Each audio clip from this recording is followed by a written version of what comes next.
الحمدللہ رب العالمین والصلاة والسلام علی سید المرسلین اما بعد۔ اس میں کوئی شک و شبہ نہیں ہے کہ سورج اور چاند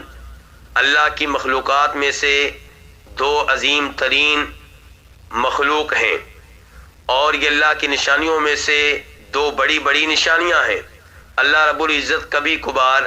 سورج یا چاند کو بے نور کرتے ہیں،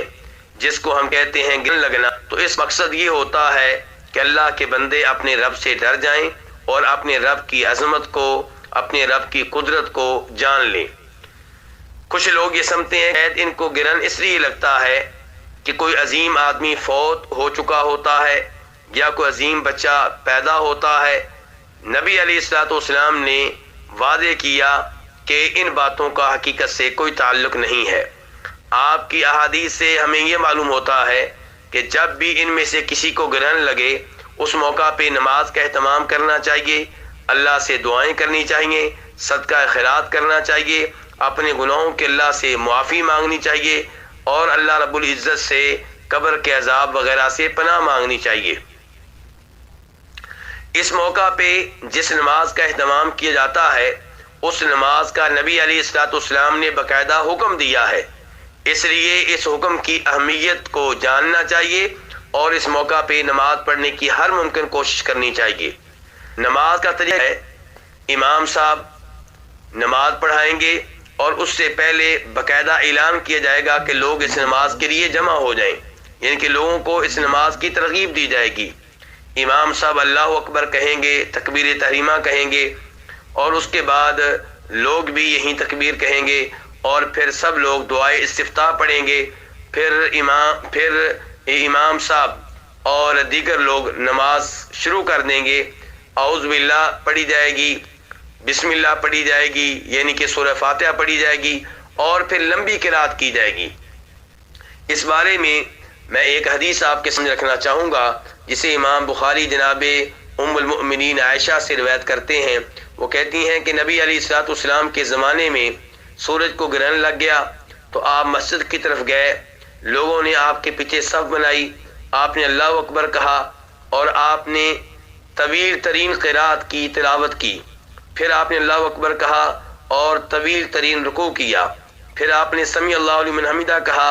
اور دوبارہ آپ نے قیام کیا، سجدے میں نہیں گئے بلکہ آپ نے طویل ترین قرات کی، لیکن یہ قرات پہلی قرات کے مقابلے میں ہلکی تھی۔ پھر آپ نے اللہ اکبر کہا اور پھر لمبا رکوع کیا، لیکن یہ پہلے رکوع سے ہلکا رکوع تھا۔ پھر آپ نے سمیع اللہ لمن حمدہ کہا اور اس کے بعد ربنا ولک الحمد کہا، پھر آپ نے سجدہ کیا اور پھر آپ نے دوسری رکعت میں وہی کچھ کیا جو آپ نے پہلی رکعت میں کیا تھا۔ تو آپ نے 2 رکعتیں ادا کی، ان 2 رکعتوں میں 4 رکوع کیے اور 4 ہی سجدے کیے، اور آپ کے سلام پھیرنے سے پہلے سورج اپنی روشنی حاصل کر چکا تھا، سورج کی روشنی لوگوں تک پہنچ رہی تھی۔ پھر آپ کھڑے ہوئے اور آپ نے اللہ کی حمد و ثنا بیان کی، پھر آپ نے کہا کہ یہ دونوں اللہ کی نشانیوں میں سے 2 نشانیاں ہیں،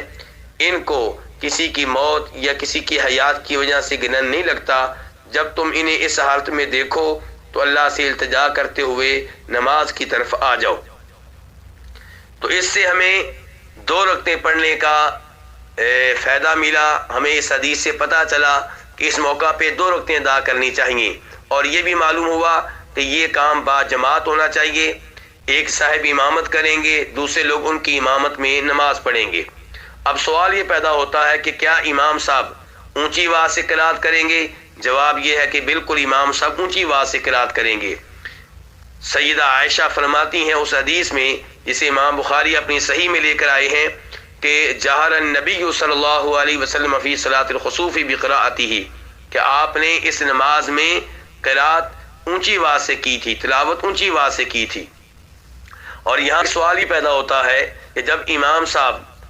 پہلی رکعت میں یا دوسری رکعت میں پہلا رکوع کریں گے تو اس سے اٹھیں گے، اٹھتے ہوئے اللہ اکبر کہیں گے یا سمیع اللہ لمن حمدہ کہیں گے؟ تو جواب یہ ہے کہ امام صاحب سمیع اللہ لمن حمدہ کہیں گے، جیسا کہ بخاری شریف کی حدیث سے بالکل واضح ہے۔ یہاں پہ ایک سوال یہ بھی پیدا ہوتا ہے کہ کیا عورتیں اس نماز میں حصہ لیں گی؟ جواب یہ ہے کہ بالکل عورتیں اس نماز میں حصہ لیں گی، اور جماعت کے ساتھ مسجد میں آ کے نماز پڑھیں گی، جیسا کہ نبی علیہ السلام کے زمانے میں سیدہ عائشہ نے کیا، آپ کے زمانے میں سیدہ اسماء بنت ابی بکر رضی اللہ تعالیٰ عنہما نے کیا، اور دیگر عورتوں نے بھی یہی کچھ کیا تھا۔ البتہ اگر کسی محلے میں کسی جگہ با جماعت نماز کا اہتمام مسجد میں نہیں ہے تو گھر میں بھی اس نماز کا اہتمام جماعت کے ساتھ کیا جا سکتا ہے، اور اگر کوئی ایسے لوگوں کو نہیں پاتا جن کے ساتھ مل کر وہ با جماعت نماز پڑھ سکے تو وہ انفرادی طور پہ بھی یہ نماز پڑھ سکتا ہے، انشاءاللہ اس میں کوئی حرج نہیں ہے۔ لیکن کوشش یہ کرنی چاہیے کہ نبی علیہ السلام کے طریقے کے مطابق اس نماز کو مسجد میں جماعت کے ساتھ ادا کیا جائے۔ امام صاحب 2 رکعتیں پڑھائیں گے اور اس کے بعد خطبہ دیں گے، خطبے میں لوگوں کو ترغیب دیں گے کہ وہ اللہ سے معافیاں مانگیں اپنے گناہوں کی، اللہ کا ذکر کریں، صدقہ خیرات کریں۔ امام بخاری رحمہ اللہ نے اس نماز کا خوب اہتمام کیا ہے اور اس معاملے میں بہت سی روایات اپنی کتاب میں لے کر آئے ہیں، جن سے پتہ چلتا ہے کہ گرہن کے وقت عذاب قبر سے پناہ مانگنی چاہیے، اور یہ بھی پتہ چلتا ہے کہ اس نماز میں قرات لمبی ہونی چاہیے، اور یہ بھی پتہ چلتا ہے کہ عورتوں کو مردوں کے ساتھ یہ نماز پڑھنی چاہیے، یعنی کہ مسجد میں پڑھنی چاہیے، اگرچہ مرد آگے ہوں گے عورتیں پیچھے ہوں گی، اس میں کوئی شک و شبہ نہیں ہے۔ اللہ رب العزت سے دعا ہے